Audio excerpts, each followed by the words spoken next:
बिल्लाहि मिनश्शैतानिर्रजीम बिस्मिल्लाहिर्रहमानिर्रहीम। अस्सलाम वालेकुम अज़ीज़ तालबा और तालबात, आज हम जमात दाहम की गज़ल नंबर 4 की तशरीह करेंगे। इस गज़ल की जो शायरा है उनका नाम है अदा जाफ़री। तो पहले जो हमने 3 गज़लें देखी हैं वो शाहिर थे, और इसमें है इस गज़ल की तशरीह जो है, ये गज़ल जो है एक शायरा ने लिखी है और वो है शायरा अदा जाफ़री। हम गज़ल का पहला शेर देखते हैं। होठों पे कभी उनके मेरा नाम ही आए तो सही बरसरे इल्ज़ाम ही आए। नज़म की तशरीह से पहले हम शायरा का हवाला देखते हैं। अदा जाफ़री का अंदाज़े बयां सादा और पुरअसर और दिलकश है। उनकी गज़लों में तग़ज़्ज़ुल के अनासर, एक बेनाम अफसरदगी और जुदाई की कसक पाई जाती है। उनकी गज़लों में जो अफसरदगी और जुदाई की कसक पाई जाती है। उन्होंने गज़ल के रवायती मौज़ूआत में भी नयापन और जिद्दत पैदा करके असरी तकाज़ों से हम आहंग कर दिया, यानी कि गज़ल को जदीद जो उसमें जिद्दत पैदा की है, यानी कि जदीद तरीके से उसमें जो है अपना रवायतीपन जो है वो छोड़कर जदीद मौज़ूआत को अपनाया है।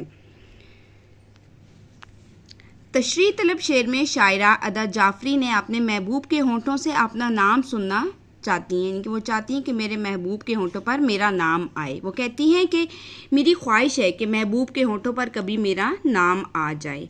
वो चाहती हैं कि मेरा महबूब किसी तरह मेरा नाम ले, वो मुझे मेरा नाम लेकर पुकारे। बेशक वो मुझे मेरे नाम से मुखातिब करके मुझ पर इल्ज़ामात ही क्यों ना लगा दे, यानी कि कोई उस पर इल्ज़ाम ही क्यों ना लगा दे, लेकिन वो उसको उसके नाम से पुकारे। शायरा को इस बात से खुशी मिल रही है कि चलो वो किसी बहाने से मेरा नाम तो लेगा। शायरा कहती है कि बस मैं सिर्फ ये चाहती हूँ कि वो मेरे सामने मेरा नाम ले। इस मज़मून को गालिब ने कुछ इस तरह से बयान किया है। गालिब कहते हैं कि कितनी शीरी है तेरे लब की रकीब, कितने शीरी हैं तेरे लब के रकीब, गालियाँ खा के बेमज़ा ना हुआ। तो अज़ीज़ तालबा और तालबात, जब हम इशार की तशरीह करते हैं तो हमें उसके साथ, जैसे कि मैं आपको पहले भी बता चुकी हूँ कि मुतलका शेर उसके साथ हम ज़रूर लिखेंगे। जो आप उससे तशरीह तलब शेर से मुतलका आप कोई शेर लिखेंगे तो आपको उसके अच्छे मार्क्स मिलेंगे। शेर नंबर 2 देखते हैं। हैरान है लब बस्ता है, दिलगीर हैं गुंचे, खुशबू की ज़ुबानी तेरा पैगाम ही आए।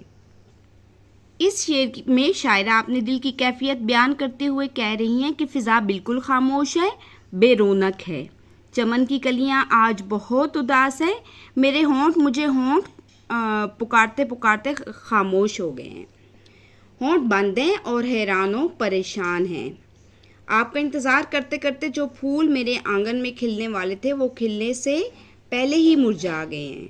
अगर आप ख़ुद नहीं आ सकते तो खुशबू की शक्ल में कोई पैगाम ही भेज दो। यानी कि शायरा अपने महबूब से मुखातिब हैं कि मेरे जो होंठ हैं वो तुम्हें पुकारते पुकारते खामोश हो गए हैं और वो हैरान और परेशान हैं और वो आपका इंतज़ार कर रहे हैं, और मेरे आंगन के फूल जो हैं वो भी आपका इंतज़ार कर रहे हैं, वो भी आपके खिलने से पहले आते ही मुरझा गए हैं। अगर आप ख़ुद नहीं आ सकते हैं तो खुशबू की शक्ल में ही कोई पैगाम भेज दो ताकि मेरे दिल को तसल्ली हो। अब तेरा पैगाम खुशबू की ज़ुबानी मुझ तक पहुंच जाएगा तो वो भी गनीमत है, यानी कि खुशबू की ज़ुबानी अगर पैगाम मुझ तक पहुंच जाएगा तुम्हारा तो वो भी मेरे लिए जो है गनीमत है। अब इसके मुतलका शेर जो है उसमें फैज़ अहमद फैज़ कहते हैं, कफ्स उदास है यारो सबा से कुछ तो कहो, कफ्स उदास है यारो सबा से कुछ तो कहो, कहीं तो बहरे खुदा आज ज़िक्र यार चले। तीसरे शेर की तशरीह देखते हैं। लम्हाते मुसर्रत हैं तसव्वुर से गरेज़ा, याद आए हैं जब भी गम ओ अलाम आए हैं।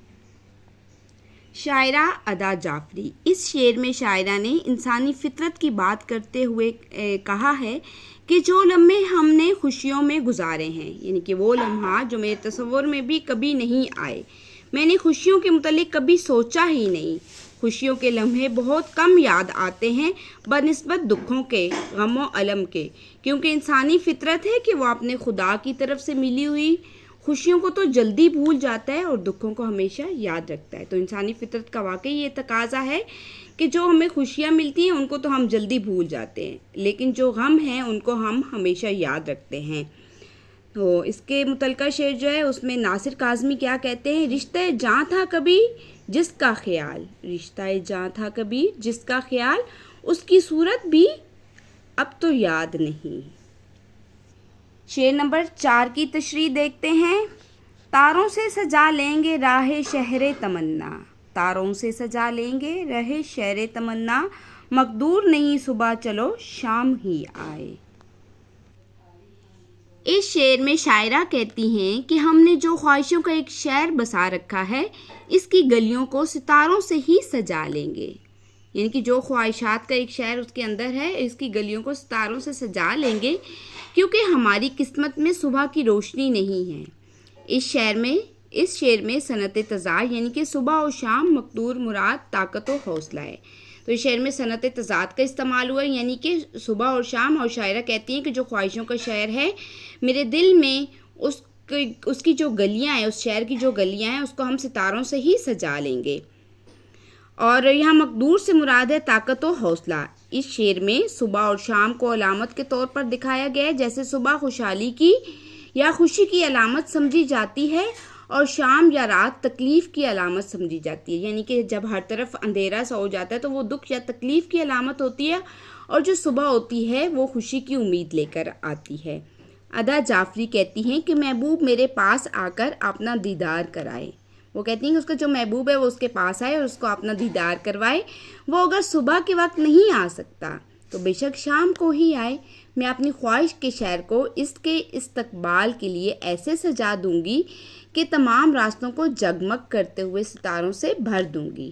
اور پھر شاعرہ جو ہے وہ ایک شعر کا حوالہ دیتی ہیں، اس شعر کے متعلقہ شعر ہے، کون کہتا ہے کہ موت آئے گی، کون کہتا ہے کہ موت آئے گی تو مر جاؤں گا، میں تو دریا ہوں سمندر میں اتر جاؤں گا۔